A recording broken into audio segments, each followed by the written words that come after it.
Camera 1 okay, mic check, camera 2, हाँ ये कर लो पहले। Gloves. Here is my black beauty. निकलने से पहले लेकिन एक बार चेक करना पड़ेगा।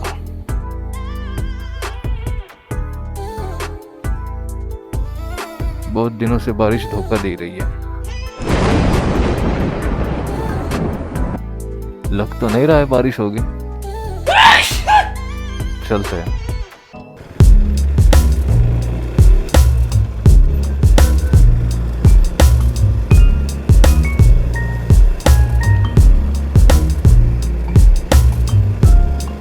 पिछले कुछ दिनों से क्या, पिछले 2-3 महीनों से पुणे में इतनी जबरदस्त बारिश हो रही है ना, क्या बताऊं आपको। और सिर्फ पुणे में ही नहीं, ऑल ओवर इंडिया जबरदस्त बारिश हुई है इस बार। अच्छा, लग रहा है अब पेट्रोल के रेट्स कम हो जाएंगे। अरे कहना क्या चाहते हो? आपको लग रहा होगा मैं ऐसे क्यों बोल रहा हूँ, उसके पीछे एक लॉजिक है। देखो, बारिश का सीधा कनेक्शन है खेती से, और सबसे ज़्यादा किस चीज़ की खेती के लिए पानी लगता है पता है आपको? यस, गन्ने की खेती के लिए। और ये तो सब जानते हैं कि 50% इथेनॉल तो गन्ने की खेती से ही बन रहा है ना भाई। बात तो सही है।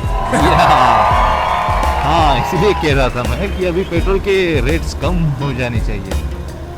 मजा आया, और मैं ये जो मजा है हिंदुस्तान के हर व्यक्ति को देना चाहता हूँ। टुडेज हॉट टॉपिक, आज का ज्वलंत मुद्दा, 20% इथेनॉल मिक्स पेट्रोल।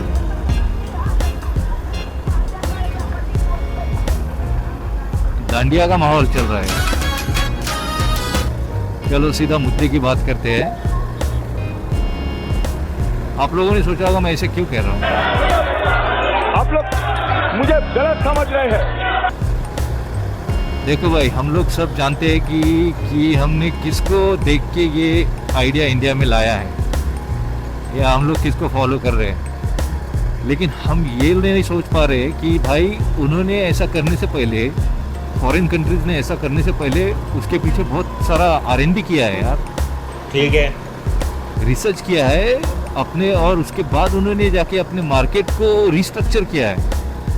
उसके बाद जाके उन्होंने ये डिसीजन लिया है, और वहाँ पे वो सक्सेसफुल भी है।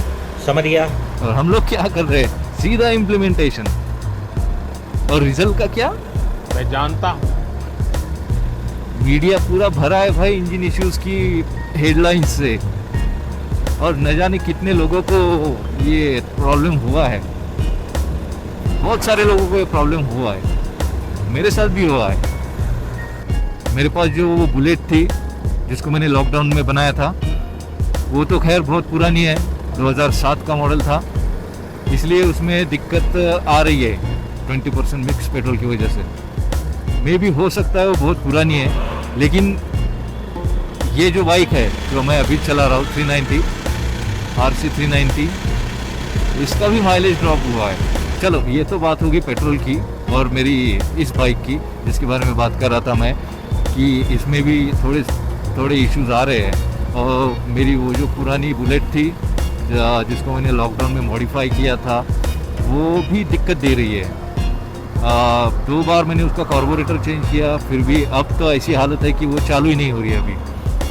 ठीक है, और एक जो मेरे पास थी जिक्सर, जिसमें मैंने गोवा की राइड करी थी, वो मैंने सेल आउट कर दी। तो मैंने सोचा अभी चलो ये बाइक्स हो रही है पुरानी, और E20 पेट्रोल कंपैटिबल नहीं है, इसलिए मैंने सोचा चलो इस बार कुछ नया करते हैं।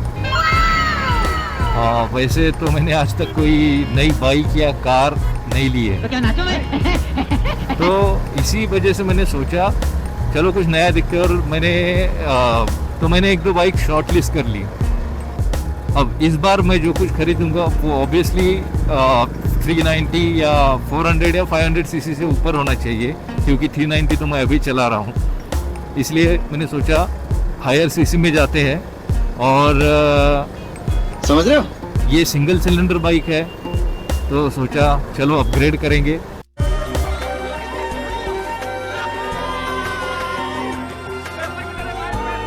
जिस दिन मैंने ये डिसीजन लिया और शॉर्टलिस्ट किया, मेरे एक दो बाइक मैंने शॉर्टलिस्ट की, उसी के दूसरे दिन ये न्यूज़ आया 40% GST। और इस आम आदमी ने जो सपना देखा था सुपर बाइक का, वो तो टूट गया। खैर, आम आदमी के सपने होते ही है टूटने के लिए, इसमें क्या कर सकते हैं। कंट्रोल कंट्रोल उदय। माना कि ये GST का नया स्ट्रक्चर कुछ हद तक ठीक है, लेकिन मुझे ये बात समझ में नहीं आ रही कि उसमें उस 40% स्लैब के अंदर 400 सीसी के ऊपर की बाइक को डालने की क्या ज़रूरत थी। मुझे अभी तक समझ में नहीं आ रहा है यार। मान लेते थे अगर 1000 सीसी के ऊपर आप लगा रहे हो GST उतना, तो बात कुछ हद तक सही थी। मेरा सुपर बाइक का सपना टूट गया, इसलिए मैं बोल रहा हूँ, ऐसी बात नहीं है। जली ना, तेरी भी जली ना।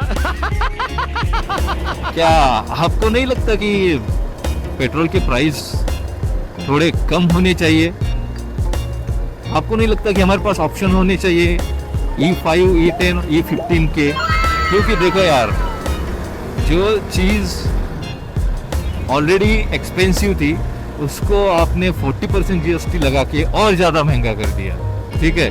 और जो चीज़ 20% मिलावट की वजह से एक्चुअली एटलीस्ट 20% कम होना चाहिए था उसका प्राइस, तो उसका प्राइस तो कुछ कम होने के कगार पर नहीं है।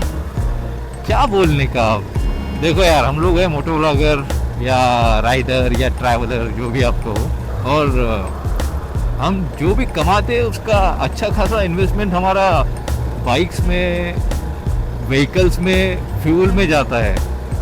तो कहने का हक तो है यार, इतना तो कह ही सकते हैं। आई नो, मुझे पता है बहुत सारे लोगों को ये अजीब लगेगा, क्योंकि पेट्रोल के रेट चाहे कितने भी हो जाए, हमें तो लेना ही पड़ेगा। जनता माफ नहीं करेगी। और एक चीज़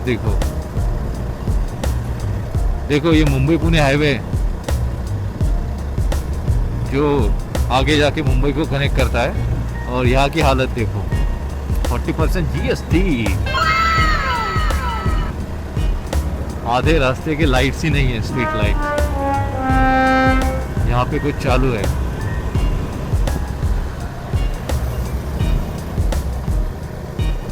ये सब देखने के बाद तो एटलीस्ट कहने का तो बनता है।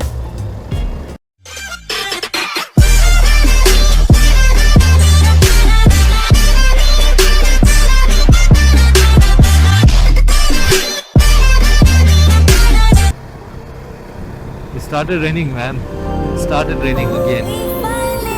हो गई शुरू भाई बारिश, फिर से हो गई। I see you in the next one। Bye bye।